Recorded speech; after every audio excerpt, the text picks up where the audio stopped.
হিসাবে একজন মহিলা হিসাবে আমি চেষ্টা করব নারকীয় হত্যাকাণ্ড ঘটেছে, সেই মেয়েটিকে হয়তো ফেরত পাওয়া যাবে না, কিন্তু তার হত্যাকারীদের কঠোরতম শাস্তি যেতে হয় সেই ব্যবস্থাপনা রাজ্য প্রশাসন করবে।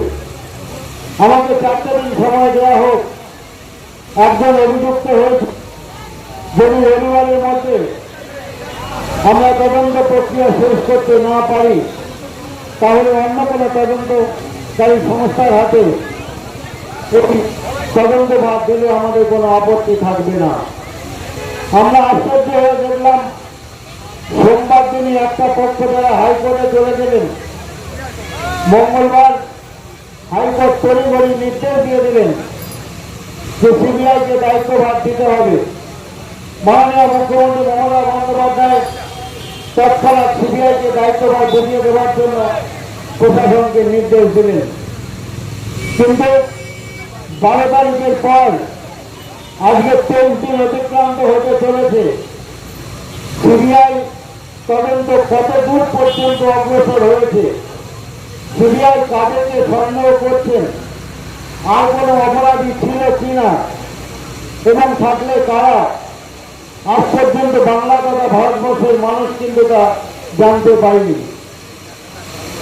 আমরা দেখলাম 9 আগস্ট ঘটনার পর গোটা বাংলাদেশে এই বিরুদ্ধে ধিক্কার জানাচ্ছেন মানুষ, প্রতিবাদ জানাচ্ছেন। আমরাও তার ব্যতিক্রম ছিলাম না। রাত দখলের ডাক দেওয়া হলো, বাংলার মায়েরা বাংলার বোনেরা ঝাঁপিয়ে বললেন সেই রাত্রে 12টা 1টা 2টো পর্যন্ত। আমরা গর্ব করে বলতে পারি এ রাজ্য পশ্চিমবঙ্গ যার মুখ্যমন্ত্রী মমতা বন্দ্যোপাধ্যায় একজন সংবেদনশীল মহিলা মুখ্যমন্ত্রী।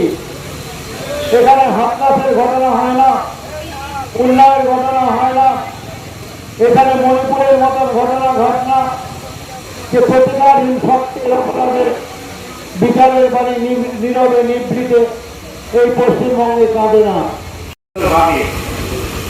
মানুষ অপপ্রচার করছে, কোথাও মোবাইলে হোয়াটসঅ্যাপে আপনারা দেখতে পাচ্ছেন। আমরা দোষীদের সাজা চাই, ফাঁসি চাই। এ ব্যাপারে আন্দোলন তো কারোর বিরোধিতা নেই। আন্দোলন অনেকে করছেন, করতে পারেন, স্বাভাবিক। আমরাও তো রাস্তাতে আছি, আমরাও তো চাই দোষীদের সাজা হোক, ফাঁসি। মমতা বন্দ্যোপাধ্যায় অনুভব করেছেন একটা দৃষ্টান্তমূলক স্থাপন করতে হবে। আপনারা জানেন যে গতকাল বিধানসভায় পাস হয়েছে কি যে কঠোরতম শাস্তি, এবং তাকে বলা হয়েছে দীর্ঘসূত্রতা নয়, সময় বেঁধে দেওয়া হয়েছে। এই সময়ের মধ্যে তদন্ত এবং বিচার প্রক্রিয়ার কাজ শেষ করতে হবে। কঠোরতম সাজা বিভিন্ন স্তরে আছে, ফাঁসি পর্যন্ত। এবার বিল পাস বিধানসভা, বিজেপি তারাও সমর্থন করছে, করেননি তা নয়, সমর্থন করেছেন। এটা এখন যাবে রাজ্যপালের স্বাক্ষর হয়ে রাষ্ট্রপতির কাছে যাবে। এটাই তো দেশের আইন, কেন্দ্রীয় সরকার করে। ন্যায় সঙ্গে পাঠানো হয়েছে, আন্দোলন করছেন সবাই, বুদ্ধিজীবীরা রাস্তায় নেমেছেন, মহিলারা রাস্তায় নেমেছেন, সবাই নেমেছে, আমরাও রাস্তাতে। আমরা তো বিরোধিতা করিনি যে আসামিদের সাজা চাই, শাস্তি চাই দাবিতে মহিলারা মিছিল করেছে, সুবিচার মিছিল নরসিংদীর পথের সাথী থেকে গোয়ালপাড়াটা আমরা শেষ করেছি। নপাড়া মোড় থেকে প্রায় 3000-এর অধিক মা বোন তার রাস্তায় নেমে প্রতিবাদ করেছে। আজকে নিমতলাতে করছে।